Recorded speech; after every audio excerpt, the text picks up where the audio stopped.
नमस्कार दोस्तों, EMFT lecture series में आप सबका बहुत स्वागत है।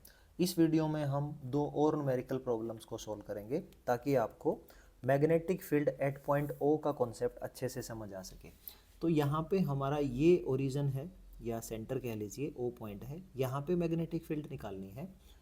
ये आपकी पहली रिंग है जो I2 करंट पास करती है और इस रिंग का R2 रेडियस है। I2 आपका डीसी करंट है जो इस वायर से पास हो रहा है इस डायरेक्शन में। ये हमारी कोई दूसरी वायर है जिसका O पॉइंट से रेडियस R1 है और I1 डीसी करंट है अपोजिट डायरेक्शन ऑफ I2 जो यहाँ से फ्लो कर रहा है। ऐसी सिचुएशंस में आपको मैग्नेटिक फील्ड पता करनी है।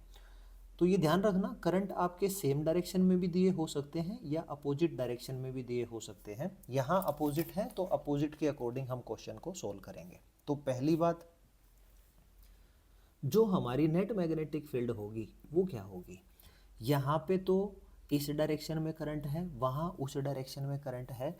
तो पहली बात, जो पहली वायर थी उसकी वजह से मैग्नेटिक फील्ड निकाल लो, दूसरी वायर से भी मैग्नेटिक फील्ड निकाल लो, दोनों को ऐड कर दीजिए। बाद में देखेंगे कि दोनों की डायरेक्शन अगर सेम हुई तो ऐड कर देंगे, डिफरेंट हुई तो सब्ट्रैक्ट कर देंगे। तो ये हमारा एक बेसिक कंसेप्ट है। तो जो हमारा फर्स्ट वायर है, ऊपर वाला वायर है, उसकी वजह से हमें B1 मिला और इसका फार्मूला क्या होगा।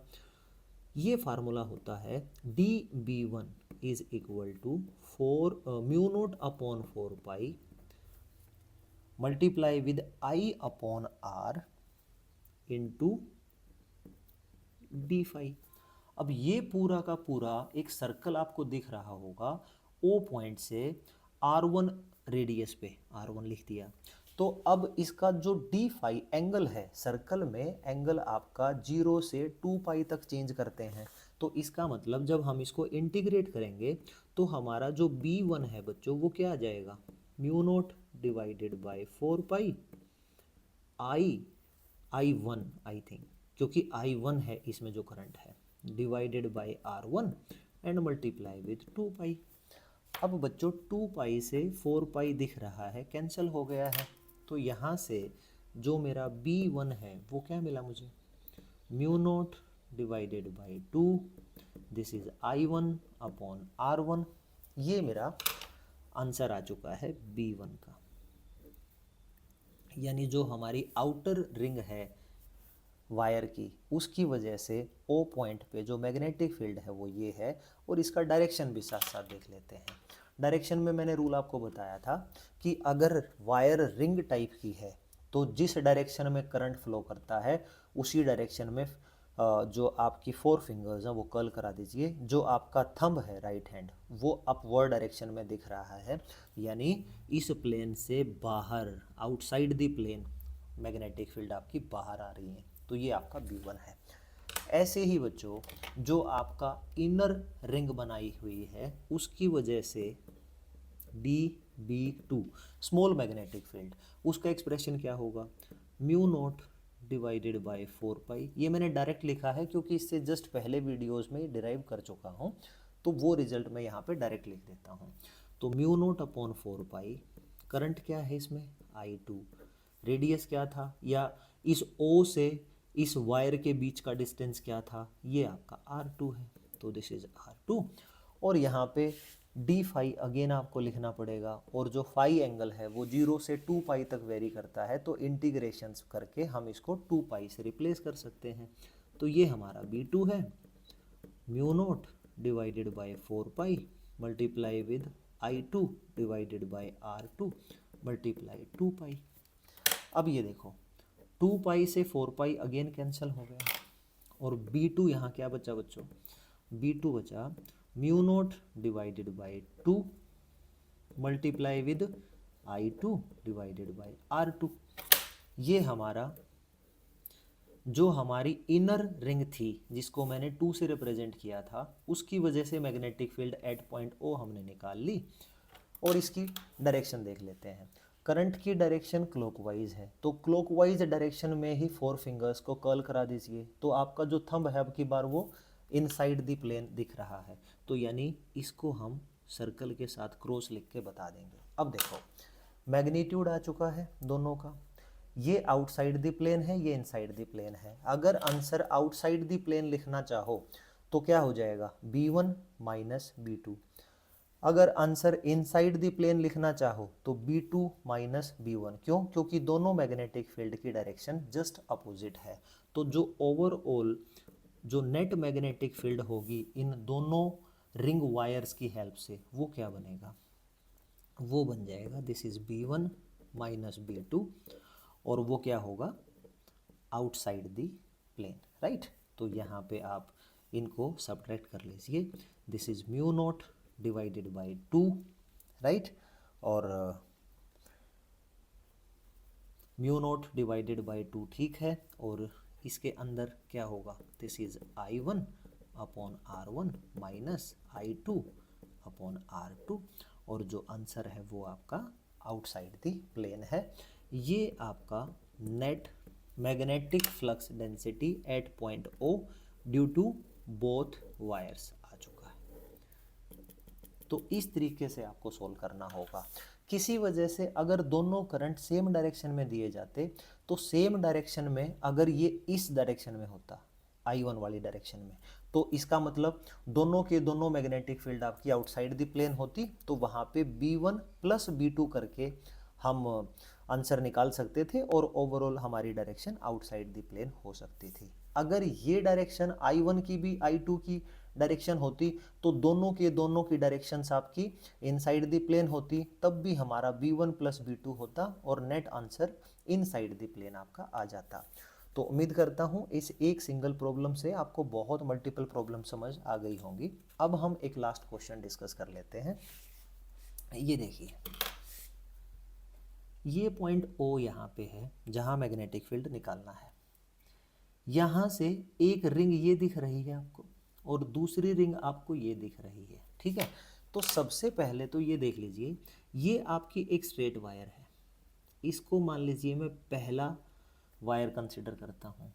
फिर हमारी ये दूसरी वायर है जो रिंग बनाती है, फिर बच्चे हमारी ये तीसरी वायर है जो बिल्कुल स्ट्रेट है, और फिर हमारी ये फोर्थ वायर है जो ऑब्वियसली सेमी रिंग बनाती है या सेमी सर्कल बनाती है।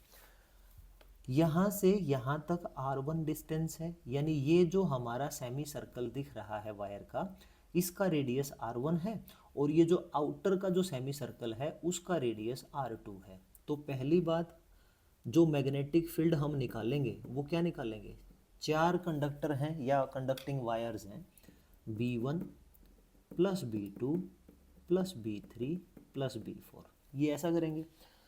B1 यानी जो फर्स्ट स्ट्रेट वायर है, इसी वायर के एक्सिस के अलोंग ये पॉइंट O लाई करता है, तो डेफिनेटली इसकी वजह से मैग्नेटिक फील्ड कितना होगा, 0। ये मैं पहले बता चुका हूँ।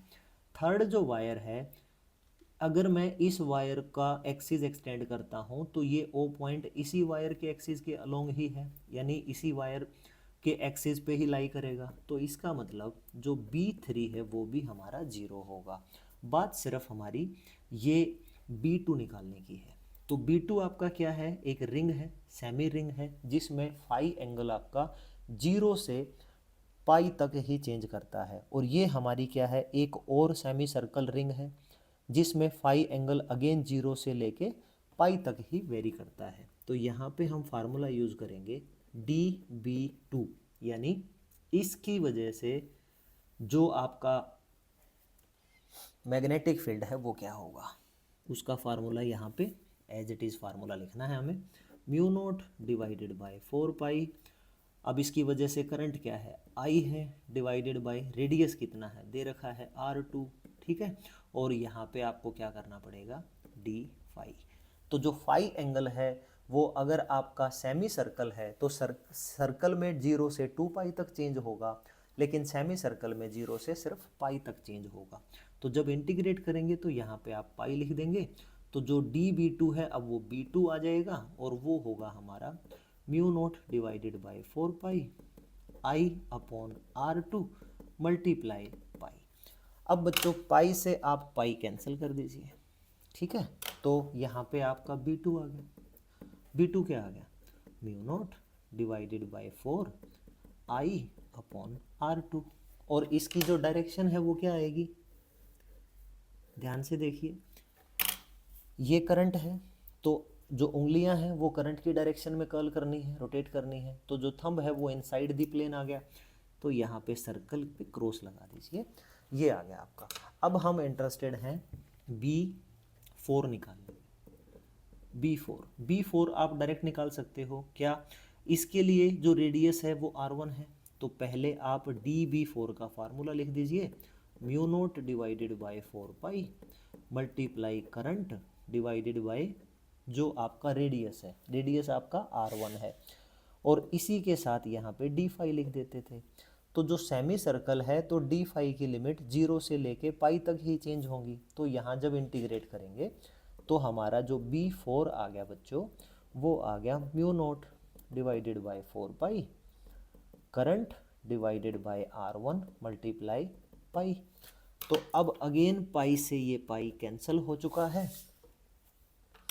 और नेट जो B4 है वो अब आप लिख सकते हो, this is mu naught divided by 4 I upon R1, और इसकी जो डायरेक्शन है वो क्या होगी, इसकी डायरेक्शन करंट की डायरेक्शन होगी। देखो अब की बार यहाँ तो करंट ऐसे था, लेकिन यहाँ करंट इस डायरेक्शन में है, तो उंगलियाँ इस डायरेक्शन में रोटेट करो, थंब आपका वर्टिकली अपवर्ड आ चुका है, तो इसका मतलब आउटसाइड द प्लेन इसकी डायरेक्शन होगी। अब B1 B3 पहले से 0 हैं, नेट जो B होगा हमारा वो क्या होगा, ये इनसाइड है और ये आउटसाइड है। अगर आंसर आउटसाइड लिखना चाहते हो तो क्या होगा, B4 माइनस B2। अगर आंसर आपका इनसाइड लिखना चाहते हो तो B2 माइनस B4। तो यहाँ पे मैं आउटसाइड दी प्लेन आंसर करना चाहूँगा डायरेक्शन बता के, तो ये हो जाएगा this is B4 minus B2।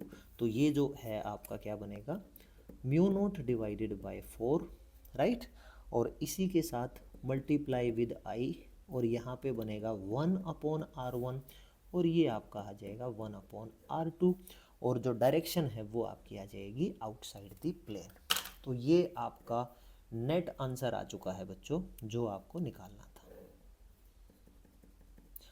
अब मैं यकीन करता हूँ कि स्ट्रेट वायर की वजह से और रिंग की वजह से अगर कोई पॉइंट प्लेन पे दे रखा है तो आप मैग्नेटिक फील्ड इन सब कॉन्सेप्ट्स को यूज़ करके निकाल सकते हो। उम्मीद करता हूँ कि ये सारे की सारी प्रॉब्लम्स आपको अच्छे से समझ आई होंगी। अगर मेरे लेक्चर आपको अच्छे लगते हैं तो रिक्वेस्ट है जितना हो सके अपने फ्रेंड सर्कल में इस फ्री एजुकेशन कंटेंट्स को शेयर करें, और मेरे टेलीग्राम चैनल को PDF नोट्स के लिए ज़रूर फॉलो करें। Thank you so much for watching this video.